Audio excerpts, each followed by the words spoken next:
day 7 on Sunday.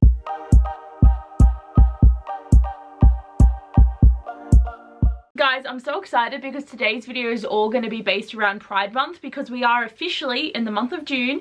This whole month is about Pride, and what's exciting about this week's topic is we basically have free reign to just do any topic that we want to do, any topic video that we want to do. It's just going to be based around Pride and LGBTQIA+, and I'm very excited.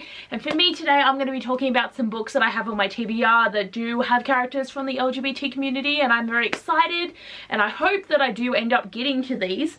It's probably not going to happen because I am not really reading a lot, but these are all books I've had for a while that I don't know why I haven't read them yet. I'm shocked at myself that I just haven't gotten to them, but I am going to put them on this list to hopefully be able to look back on this video, and I hope that I'll actually read them. The first one I have on my list is Only Mostly Devastated by Sophie Gonzalez, and I have had this book for so long and I've been so excited to read it, yet I haven't, because I don't know why.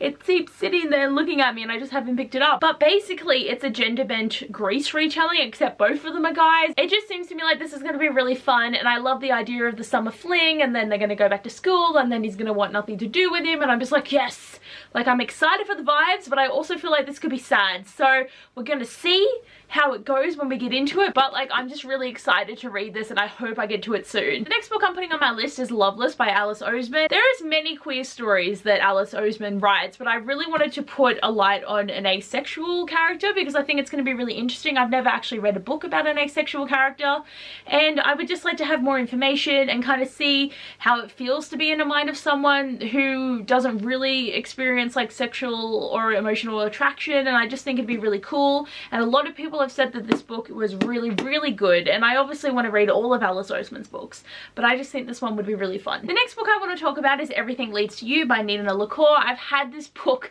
again for the longest amount of time, but I just haven't picked it up yet, and I think I've actually put this on some TBRs, but I've just never picked it up. Basically the main character wants to go into like production designing, and she's very excited, and she's like goes to like Hollywood and everything to pursue her dream, but then she goes to this place where there's like an estate auction and she finds this letter, and then she gets invested in the life of this producer, and then she's going around trying to figure out this mystery of this letter, and I think it sounds really cool, and I'm also just really keen to read this, and yeah, I think it's going to be a fun time. Next, I really want to read The Red Skulls of Magic by Cassandra Clare because it's about me boys, Magnus and Alec, and it'd just be really nice to read a story when they're the central main characters, and it's just going to be fun to know a bit more about the journeys that these two get up to, because this takes place between the first 3 of the Mortal Instruments and then the second 3. I'll have to figure that out when I actually pick this up, but I would love to just get some more information on these guys. I probably won't get to this until I finish reading The Dark Artifices in case anything's like spoiled for something.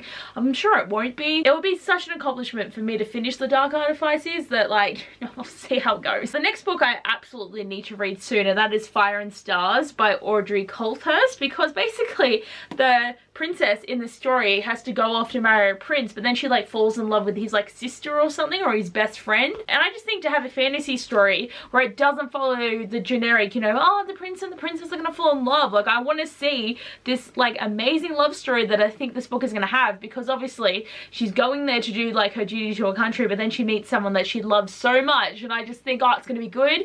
And I think I have heard mixed things for this book, so some people didn't really enjoy it, but then other people really did.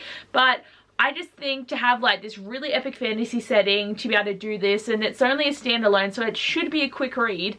And I honestly forgot that I owned this book until I was looking at my books, and I was just like, oh my god, why did I forget I have this book? I'm so keen to read it. I had to put an Adam Silvera book on this list, and even though I do want to read all of his books in order, I'm still really keen to read They Both Die at the End, because this is the one that I see most people talking about, and like the most enjoyed book from Adam Silvera. Like I feel like this is his most popular book, and it's got such an interesting concept. And even though I'm sure I'm gonna get emotional, because literally the book title is They Both Die at the End, so I'm not keen to see that because I'm sure they will die at the end.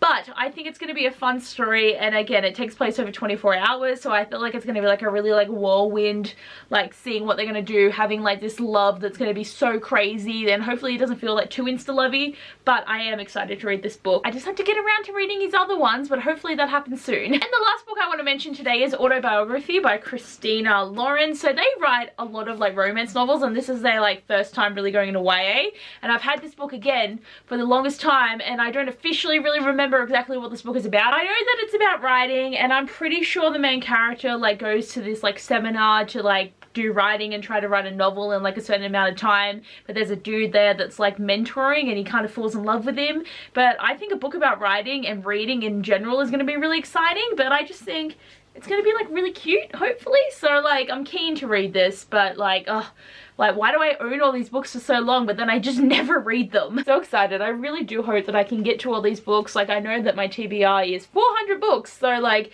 these 7 are the smallest chunk of that TBR, but like, oh, please let me be able to read these like soon. Like I'm not saying it happening this year, but maybe next year. Like that'd be really good actually. So guys, that is all for today's video. I hope you enjoyed, and it'd also be really nice, guys, if you make it to the end anyhow, is to give me some recommendations of some books that you think I should read, because I do have books from the LGBT community that I have read, but I still have a lot that I haven't read, but I still think that my like collection could be like a lot more extensive. So if you have any recommendations that you think I definitely need to read, they would be much appreciated. But anyway guys, thanks for watching. I hope you enjoyed, and I'll see you guys next time. Bye!